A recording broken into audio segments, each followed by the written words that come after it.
Welcome to the Project Auto YouTube channel.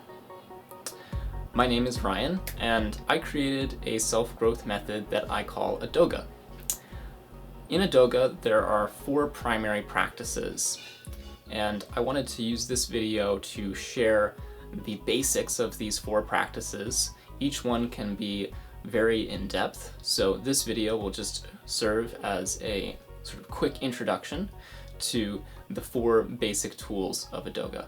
There are also other practices that we use within the Adoga framework. However, at least for the moment, we can consider these 4 practices to be primary. So the practices are feeling, observing, imagining, and intending. And we'll go through each one. Feeling and observing are both forms of receiving. Receiving means to notice and take in the information contained within your present moment experience. So receiving looks like noticing your bodily sensations, noticing your emotions, noticing your thoughts. Essentially, what we're doing in receiving is we're expanding our awareness.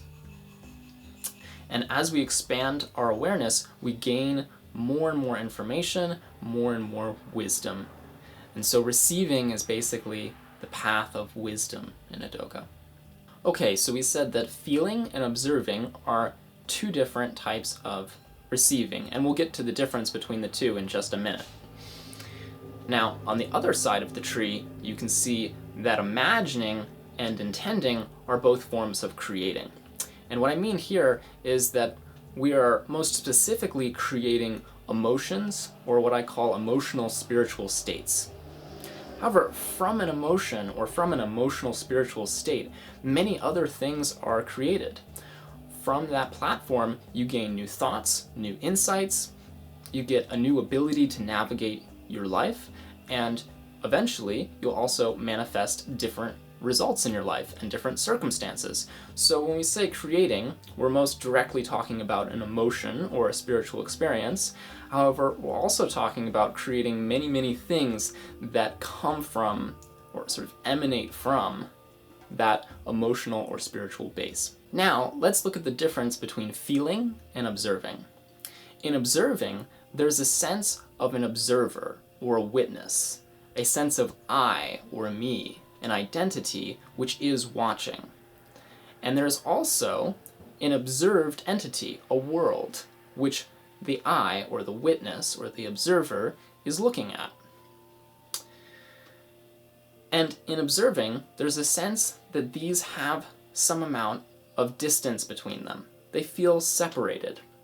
And this is sort of the characteristic quality of what is meant by observing in Adoga. With that sense of distance comes some positive qualities.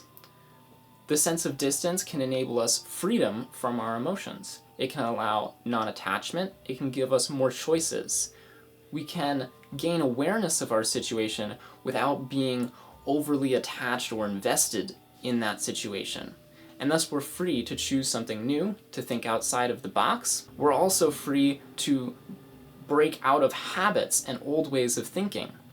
We can break out of staleness with observing. Observing can also bring with it a deep sense of spirituality. Observing especially puts us in touch with an inward sense of oneness.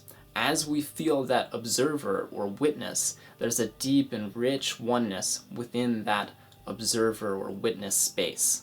And if we can tap into that, this can be one of the most powerful portals into the world of oneness or connectivity or spirituality. All of those things get embedded into the observing practice.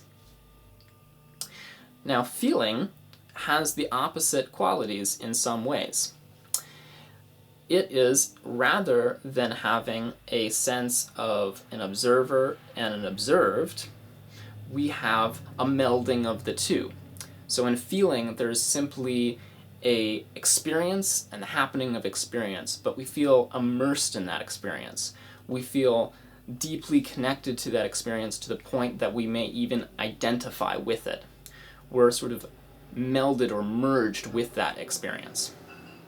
And this also has some upsides and downsides. You'll see actually that each practice comes with upsides and downsides. So the upsides for feeling is that it gives you a sense of energy and aliveness and a deep sort of embodied feeling quality. However, as you could imagine, with so much investment and identification, we can also fall into traps of attachment with feeling. And this means that we can care too much. So the positive is that we can care, but the negative is that if that caring becomes misplaced, then it can cause us to suffer in ways that are destructive. With observing, the situation is sort of reversed. Because we have that distance, we can choose different paths, we can be very free. That's the upside. However, the downside is that if you feel very disconnected from the situation, you can become uncaring or apathetic. So you'll see that because each practice has upsides and downsides, we really need to include all of them to produce the most synergistic, well-balanced, empowered human possible. Now, let's jump over to the other side of the tree. Here we have the creating side of the tree. Let's start with imagining. Imagining is characterized by a sense of potential, and also a quality of experimentalness. So imagining is really our playground to figure out what it is that we want in life. And this is our opportunity to imagine things that we want, imagine things that we don't want, perhaps even just imagine things that are ridiculous or absurd to gain more information. And by the end of the imagination process, the goal is that you have a very informed, imagined map of where you want to go. In contrast, intending is about commitment. So intending is where we actually get to the manifestations of our goals. So in imagination, we're deciding where to go. In intention, we're sort of implementing that path. In terms of self-growth work, intention will look like an inward process. And this means that in imagination, we're shaping our vision for where we want to go in life and how we want to feel. And then in intention, we're doing our inner work to shape our emotions and our being and our thoughts and our skills and capacities and awareness, all of that, so that it aligns and resonates and supports where we want to go. So we have internal intentions as well as external intentions. And in a self-growth practice where you're perhaps sitting on a meditation cushion or something like that, we're going to be focused on the inner world. Now, all four of these practices actually form a beautiful progression. If you start on one side, if you start on the left, and then work your way to the right, there's a beautiful sequence there. And what it looks like is essentially an opening up into feeling, where we start to gain an awareness of what is our situation like now? How do we feel now? Then, in observing, we separate ourselves and we separate our identity from that present reality, giving us the freedom to choose something new. And then in imagination, we get to exactly what it is that we want to choose, exactly what it is that we want to manifest. And then in intention, we implement that choice. So that's really the beautiful progression from understanding and receptivity and learning to experimenting, to making a choice and implementing. It's a very sort of natural sequence of events, which obviously applies to much more than just meditating on a cushion. We also see this in our daily lives and in projects and businesses and all kinds of things. Now, once again, this was just a short introduction to the concept of the 4 tools. We can do many, many different practices based on this foundational idea. However, let me just offer you one basic practice that you can get started with right away that is built upon the concept of the 4 tools. So a basic variation would be to open up into feeling, notice your present moment sensations and emotions. Then, after you've done that for a period of time, see if you can step back mentally and look at yourself from a distance.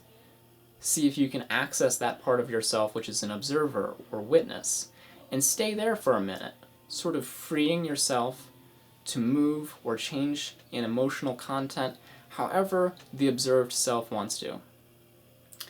Then, after you play with that for an amount of time that feels good to you, you can move to imagining something that you want. Play with a couple of the details here. See if you can get more clarity and vividness in this imagination as you go forward. Specify exactly what it is that's important to you. And then, once you've created a vision that feels really satisfying and engaging and fulfilling, exciting, start to tap into those emotions and intend to pour energy into that emotional state.